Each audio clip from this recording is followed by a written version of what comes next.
Pengalaman yang paling menarik adalah ketika kita studi di luar negeri, kita memiliki tentu ya, kita dengan suasana yang baru, kemudian teman-teman dari berbagai negara bisa berkomunikasi dengan atau bisa berjejaring lebih luas.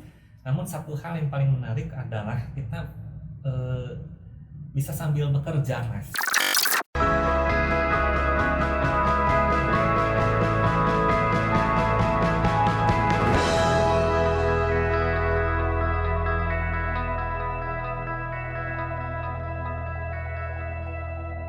Halo, salam sehat kawan loka. Video kali ini kita akan ngobrol santai tentang studi di luar negeri dan bagaimana ilmu yang kita dapat itu dapat diimplementasikan dalam pekerjaan kita. Pada pagi kali ini kita kedatangan tamu yaitu Bapak Panji Wibawa Dewantara MIL PhD. Apa kabar Pak Panji? Alhamdulillah. Pak Panji ini belum lama telah menyelesaikan studi di luar negeri. Dan kita akan berbagi pengalaman nih Pak Panji waktu mengambil studi di luar negeri, pengalaman apa saja yang didapat. Mungkin yang pertama Pak Panji, mungkin kawan-kawan loka ini ingin tahu sebenarnya bagaimana sih cara mendapatkan beasiswa dan dari mana beasiswa didapatkan, terutama untuk kita ingin tertarik studi di luar negeri begitu. Cara mendapatkan beasiswa tergantung ya, sasarannya atau tujuan teman-teman ini. Biasanya kita sudah setting, sudah merencanakan di awal kita mau studi di mana. Misalkan kalau kasus saya kemarin di Australia. Di Australia ya, jadi di situ ada salah satu apa istilahnya beasiswa yang cukup prestisius untuk mengikuti pembelajaran atau studi di Australia, yaitu Australia Awards. Nah, kita tahu informasi tentang Australia Awards itu dari mana dan kita prosedurnya bagaimana gitu. Untuk era sekarang sangat mudah sekali kita mendapatkan berbagai informasi terkait beasiswa dimanapun. Nah, untuk Australia Awards ini bisa kita lihat di websitenya. Ada websitenya. Ya, teman-teman cukup masuk atau cari atau cukup ke Google saja, di situ nanti ketik Australia Awards, teman-teman bisa cek di websitenya mengenai berbagai persyaratan, kemudian kualifikasi apa yang dibutuhkan, kemudian apa istilahnya pilihan-pilihan studi yang diprioritaskan. Itu ada semua informasi itu ada di website. Itu bagaimana Pak, persaingannya sulit atau tidak kita bisa mendapatkan beasiswa itu, pengalaman Pak Panji kemarin? Kalau pengalaman saya kemarin, alhamdulillah, karena apa ya, mungkin salah satu kelebihan untuk sektor atau bidang kesehatan itu salah satu yang jarang sekali, boleh dikatakan jarang apa istilahnya, kompetitornya ya. Jadi kalau misalkan, jadi kebanyakan saya kemarin itu kebanyakan dari ekonomi, kemudian dari pendidikan, dari hukum dan sebagainya, itu cenderung lebih banyak peminatnya atau aplikan yang mengirimkan aplikasi ke Australia. Nah, sementara untuk di bidang kesehatan itu menjadi poin plus tersendiri untuk teman-teman di bidang kesehatan untuk bisa bersaing dan menyajikan keunikan kita sendiri di sektor kesehatan. Nah, misalnya untuk kasus saya kemarin itu adalah ketika seleksi saya menyajikan proposal riset saya tentang DBD. Dan mereka sangat-sangat tertarik, sangat-sangat antusias untuk mendengarkan apa itu DBD. Dan tampaknya memang itu jarang sekali dijadikan sebagai research topik untuk pengusulan studi baik S3 maupun S2 di. Jadi mungkin semakin spesifik bidang yang kita geluti itu, maka kesempatan untuk mendapatkan beasiswa semakin besar ya? Iya, itu salah satu nilai tambah bagi seorang aplikan. Jadi apa istilahnya, kepakaran kita, kemudian bidang studi kita, kemudian misalkan kalau umumnya untuk Australia Awards ini untuk yang sudah bekerja, jadi lebih diprioritaskan, khususnya untuk PNS. Jadi PNS ini sebetulnya peluang bagi teman-teman dimanapun untuk bisa mengejar impiannya untuk bisa studi di luar negeri, salah satunya di Australia. Dan khususnya untuk Australia Awards ini memang diprioritaskan untuk Indonesia bagian timur. Gitu. Jadi seperti teman-teman PNS di Papua, kemudian di NTT, misalkan di lokal Papua, kemudian di Papua dan Sulawesi misalkan. Nah, di situ bisa teman-teman bisa berkesempatan lebih besar untuk bisa mendapatkan beasiswa Australia Awards. Pembiayaan pun sebenarnya banyak sumbernya ya, tidak hanya Australian Award, banyak pilihan lain lagi yang teman-teman bisa cari sebenarnya. Ya, di luar dari beasiswa Australia Awards itu, untuk Australia itu sendiri itu ada beasiswa dari kampus. Jadi contohnya untuk kampus saya itu University of Queensland, University itu of juga Queensland menyediakan istilahnya semacam program beasiswa riset, baik untuk S2 maupun S3. Jadi itu langsung pendanaan dari kampus masing-masing. Kemudian Pak Panji, bisa dijelaskan kenapa Pak Panji waktu itu memilih studi di Australia dan universitasnya apa berarti? University of Queensland. University of Queensland. Kenapa memilih itu? Pertama, kalau dalam memilih S3 khususnya untuk teman-teman yang ingin memilih atau menjalani program studi S3, yang pertama adalah research interest kita, research fokus kita untuk tesis atau disertasi itu apa. Jadi itu yang diutamakan. Jadi kalau misalnya contoh kasus saya kemarin peminatannya adalah analisis spasial atau epidemiologi, maka saya tahap awalnya adalah mencari supervisor yang memang punya expertise atau kepakaran di bidang itu. Nah, kita kejar semua. Fokus riset Pak Panji kemarin itu analisis spasial ya. Dari awal memang itu harus sudah kita fokus di situ ya. Iya, sudah istilahnya yaitu nilai tambah kita. Jadi harus sudah fokus, kemudian kita tahu passion kita di mana. Kemudian kejar itu calon-calon ataupun expert-expert di kampus-kampus seluruh Australia kita cari, kemudian kontak mereka dan minta mereka untuk menjadi supervisor kita. Dari awal kita. Dari awal. Studi ya. Kemudian Pak Panji selama di Australia sekian tahun ya, 4 tahun kira-kira ya Pak Panji. Pengalaman-pengalaman apa saja yang paling menarik yang sudah Pak Panji alami di sana begitu yang tidak terlupakan?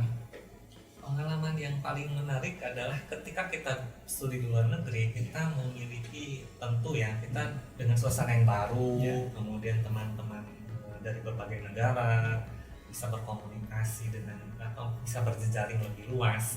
Namun satu hal yang paling menarik adalah kita bisa sambil bekerja, Mas. Sambil bekerja, sambil meraup dolar. Oh gitu. Kita menimba ilmu, tapi juga sekaligus bisa menabung dolar. Jadi kasus saya kemarin itu bisa bekerja, misalkan metik timun di perkebunan timun, kemudian jadi cleaner di RPH, rumah potong hewan, dan lumayan itu. Selama kita studi untuk selama 4 tahun atau 2 tahun untuk teman-teman S2 kita bisa balik modal. Istilah ketika pulang ke Indonesia kita bisa punya tabungan yang cukup untuk memenuhi kebutuhan kita. Tapi manajemen waktunya itu tidak susah Pak Panji? Nah, untuk manajemen waktu itu tergantung pribadi masing-masing ya. Dan rata-rata untuk pekerjaan seperti misalnya untuk memetik atau di perkebunan dan di cleaner seperti RPH itu biasanya dari pagi, misalkan dari jam 5 subuh atau jam 6 itu sudah mulai sampai dengan jam 10 misal ya. Untuk kasus metik timun saya itu dari jam 6 pagi sampai jam 10 atau jam 12 siang. Nah, kalau bagi saya, karena saya sebagai research student atau PhD student itu kan memiliki waktu yang lebih leluasa dibandingkan teman yang S2. Nah, untuk S3 itu memang mandiri. Jadi belajar mandiri dan kita harus mampu mengatur waktu untuk bisa memenuhi atau mencapai milestone atau pencapaian-capaian untuk setiap tahunnya. Nah, jadi untuk S3 relatif lebih leluasa, kita bisa memilih jenis pekerjaan apapun, itu unlimited hours. Jadi maksudnya di situ bahwa visa untuk S3 atau siswa yang sedang menjalankan S3 itu memiliki waktu kerja yang tidak terbatas dalam hal bisa 40 jam dalam seminggu. Kita bisa memenuhi untuk kita bisa bekerja di luar. Nah, info penting nih untuk kawan-kawan lokal, mungkin bisa menyempatkan waktu luangnya saat studi sekalian bekerja begitu di sana. Karena untuk misalkan kalau kita membawa keluarga dengan istilahnya bergantung pada stipend atau living allowance yang diberikan oleh beasiswa itu tidak akan cukup. Jadi salah satu strateginya adalah kita harus memang harus bekerja untuk bisa memenuhi. Oh, kemarin berarti Pak Panji membawa keluarga semua diboyong ke Australia ya? Iya. Sekolah di sana juga anak-anak. Alhamdulillah. Nah, itu salah satu kelebihan kita studi di luar negeri. Jadi kita salah satunya adalah bisa menyekolahkan atau memberikan pengalaman bagi anak-anak untuk bisa sekolah di luar negeri, kemudian bisa berteman dengan warga asing, dan bisa istilahnya sebagai exposure pertama untuk bisa belajar bahasa Inggris tentunya. Nah, ini mungkin informasi yang penting tuh untuk teman-teman yang ingin studi di luar negeri tapi mungkin masih berat meninggalkan keluarga. Ternyata kita bisa membawa keluarga kita ikut ke sana ya. Iya. Jadi anak-anak bisa dapat pengalaman sekolah di luar negeri seperti itu ya. Nah, mungkin ada satu hal yang ingin saya sampaikan terkait dengan beasiswa Australia Awards. Jadi untuk Australia Awards, bagi penyandang atau siswa yang memiliki atau didatangi oleh Australia Awards itu bisa memiliki akses yang gratis ke sekolah-sekolah negeri di sana. Oh begitu. Jadi anak-anak yang Bapak Ibu nanti bawa itu bisa dengan mudah didaftarkan ke sekolah-sekolah government yang ada di Australia. Gratis ya.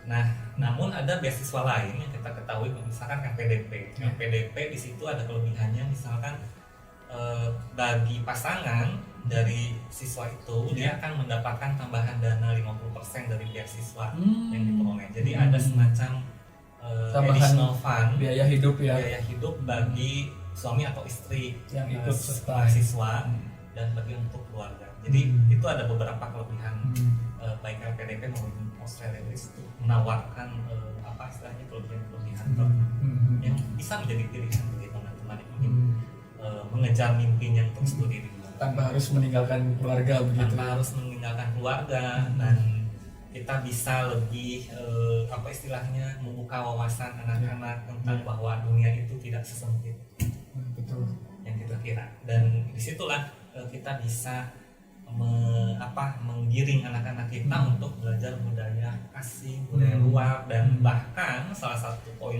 lebih adalah kita bisa sharing budaya kita ke masyarakat di luar negeri. Kemudian Pak Panji, mungkin ini yang terakhir ini, tips bagi kawan-kawan lokal yang tertarik, yang ingin mengambil studi di luar negeri, apa saja yang harus disiapkan dari awal mula keinginan itu muncul, apa saja yang harus dipersiapkan?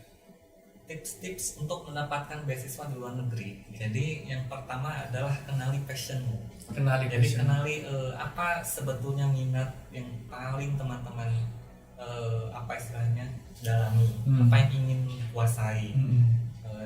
Jadi ketika dalam menyusun sebuah proposal khususnya untuk S3 itu harus jelas arahnya mau kemana. Kemudian yang kedua, tentukan atau cari supervisor yang bisa mendukung atau mensupport research teman-teman sesuai dengan kepakaran dan sesuai dengan fokus riset yang akan teman-teman jalani di S3 contohnya. Kemudian setelah itu mulai dari sekarang mencari informasi terkait beasiswa, syaratnya seperti apa, kemudian apa yang ditawarkan masing-masing beasiswa. Banyak sekali di era digital ini, informasi sangat banyak, akses kita sangat luas. Teman-teman bisa cukup tinggal klik di internet, cari Australia Awards, LPDP atau DAAD untuk di Eropa, kemudian untuk student di Belanda misalkan seperti itu. Jadi banyak sekali beasiswa yang ditawarkan. Nah, kemudian setelah itu ya tentu faktor yang paling menentukan adalah untuk bisa istilahnya sukses mendapatkan beasiswa, tentu bahasa asing. Kemampuan bahasa asing seperti IELTS, TOEFL itu menjadi syarat utama untuk bisa lolos salah satu seleksi administrasi dalam aplikasi beasiswa. Berarti kemampuan bahasa asingnya harus sudah betul-betul mantap ya sebelum kita mendaftar studi di luar negeri begitu. Nah, satu tambahan lain untuk teman-teman yang ingin sekali misalkan melanjutkan studi ke S3 di luar negeri, selain kita punya passion, kemudian kita sudah jelas calon supervisor potensial kita, dan saya sarankan sebaiknya mulai sekarang istilahnya menerbitkan publikasi internasional, meskipun itu hanya satu. Nah itu menjadi salah satu poin lebih dan dalam resume kita atau kurikulum kita ketika supervisor menilai aplikasi kita. Jadi itu salah satu misalnya menunjukkan bahwa kita mampu dan kita memang apa istilahnya bergelut di bidang itu. Jadi untuk melihat positioning kita di mana, menerbitkan publikasi jurnal atau jurnal internasional jurnal itu adalah salah satu hal yang memang harus teman-teman siapkan dari sejak dini untuk bisa aplikasi beasiswa luar negeri. Salah satu pembuktian kita bahwa kita berkompeten di bidang itu mungkin ya, kita menunjukkan apa kepada supervisor begitu. Ya, betul sekali. Ada lagi mungkin Pak Panji tambahan mungkin terkait keluarga, terkait aspek-aspek lain selain apa yang harus disiapkan tadi? Saya kira satu pesan dari saya, jangan takut untuk mencoba. Jangan takut untuk mencoba. Justru yang salah itu jika kita tidak mencoba sama sekali. Jadi selama kita hidup ya cobalah. Ini adalah salah satu media untuk bereksperimen. Kejarlah mimpimu setinggi-tingginya, kemudian berupaya dan niatkan bahwa segala sesuatu ini untuk ibadah karena Allah SWT. Ya, itulah kawan-kawan lokal sedikit informasi mengenai pengalaman Pak Panji saat mengambil studi di luar negeri. Mungkin ini informasi yang sangat berharga ya buat teman-teman semua yang tertarik mengambil studi di luar negeri. Apabila ada teman-teman yang ingin menanyakan hal-hal terkait studi di luar negeri, silakan komen di bawah. Nanti mungkin Pak Panji bisa langsung jawab di komen tersebut. Kemudian jangan lupa kawan-kawan untuk subscribe, untuk like, dan untuk share sebanyak-banyaknya video kita agar kita bisa terus berbagi informasi untuk kawan-kawan lokal semua. Mungkin untuk video kali ini cukup sekian. Terima kasih Pak Panji atas informasinya. Mungkin kita bisa ngobrol topik lain nanti untuk obrolan selanjutnya dengan senang hati. Terima kasih kawan-kawan lokal. Sampai jumpa. Salam sehat. Salam sehat Pak Panji. Salam sehat.